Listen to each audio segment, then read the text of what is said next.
उदालगुरि जिल्लानि सिङाव थानाय अरांबिया बाथौ गुथुमनि गोथार बाथौ थानसालिखौ दिनै बेखेवबाय। रायजो राजानि मदद आरो हेफाजाबजों लुफुंनाय अरांबिया बाथौ गुथुमनि गोथार बाथौ थानसालिखौ दिनै दुलाराय बाथौ गुथुमनि गाहाय नेहाथारि गणेश दैमारिया बेखेवनानै होयो।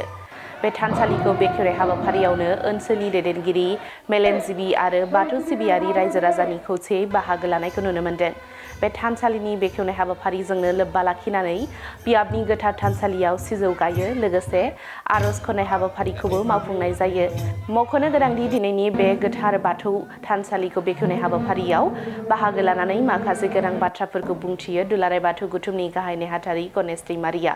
बिथां गणेश दैमारिया थानसालिखौ समायना महर होनायाव जाफुंसारनायखौ बाख्नायदों आरो अरांबिया बाथौ गुथुम आरो रायजो राजाफोरखौ साबायखर बावदों। लोगोसे बुंथिबावोदि नाजायोब्ला हायै जेबो गैया। सरकारनि अनसुंथाइ गैयालासेनो अरांबियाबा समायना रमायना थानसालि लुफुंनो हादों। बेनो मोनसे बिदिन्थि एबा अरांबियाबनि थानसालिया मोनसे गिदिर बिदिन्थि। राव, हारिमु, सोलोंथाइ, आसार खान्थि, बर' माहारि दाफुंनाय, गोसारहोनायाव बाथौ धोरोमनि गेजेरजोंसो बर' हारिया थांगोन आरो बाथौ धोरोम फेहेरनाय, फुवारनाय आरो फोजौनायखौ लानानै दुलाराय बाथौ गुथुमा खामानि मावगासिनो होननानै फोरमायबावदों दुलाराय बाथौ गुथुमनि गाहाय नेहाथारि गणेश दैमारिया।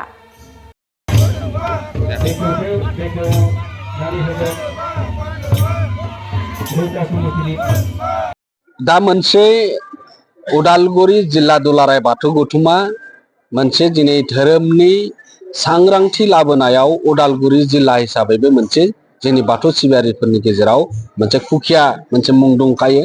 मानो होनबा बिथांमोननि जिल्लानि गेजेरजों गोबां दिनै धोरोमनि थाखाय संग्राम खालामफिननो गोनां जादों। बर'नि गुबै बाथौ धोरोमखौ फोजाखांनो थाखाय, फोसाबनो थाखाय, फेहेरनो थाखाय दिनै बिथांमोना नाजादों आरो दिनै उरां बियाबनि गेजेराव जे साननै सानथामनि हाबाफारिजों खुंफुंनो लादों आरो रायजो राजाफोरनि गेजेराव, बाथौ सिबियारिफोरनि गेजेराव दिनै मोजां मोनसे मेसेज लाबोनो नाजादों आरो मेसेज होनो नाजादों आरो बेवहाय दिनै जिल्ला आफाद, गामि आफाद बेहाय लैहोर लैहोर फैनानै बाहागो लाफैनांगोन आरो जोंनि सारा बुहुमाव थानाय बाथौ सिबियारि बर' हारिनि थाखाय मोनसे सांग्रांथि लाबोगोन। दिनै फोथायनाय दङ, दिनै फोथायनायनि गेजेरजों दिनै बाथौ धोरोमखौ सारा मुलुगाव गायसननो थाखाय दिनै नाजादों आरो भारतनि नखर मन्त्रि अमित शाह बिथाङाबो थांनाय एबसुनि कनफारेन्सआव गोबां बाथ्रा बाथौ धोरोमनि थाखाय बुंलांदों।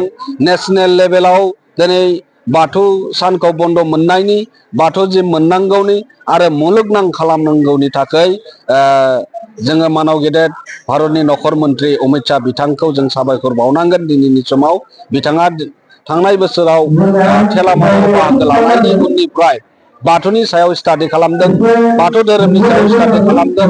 गमामायैनो बर' हारिनि गेजेराव बाथौ धोरोमनि गेजेरजों राव, हारिमु, सोलोंथाइ, आसार खान्थि बे गासैखौ लाफानानै खामानि मावलांगोन आरो गेरेमसा बर' माहारि दाफुंनायाव आरो धोरोमखौ गोसारलांहोनायाव बाथौ धोरोमनि गेजेरजों जे बर' हारिया थांगोन, बेयो दिनै बे बाथ्राखौनो फोरमायथि होलांदों भारतनि नखर मन्त्रि अमित शाह बिथाङा आरो बिथांखौ दुलाराय बाथौ गुथुमनि जानानै रोजा रोजा साबायखर बावदों।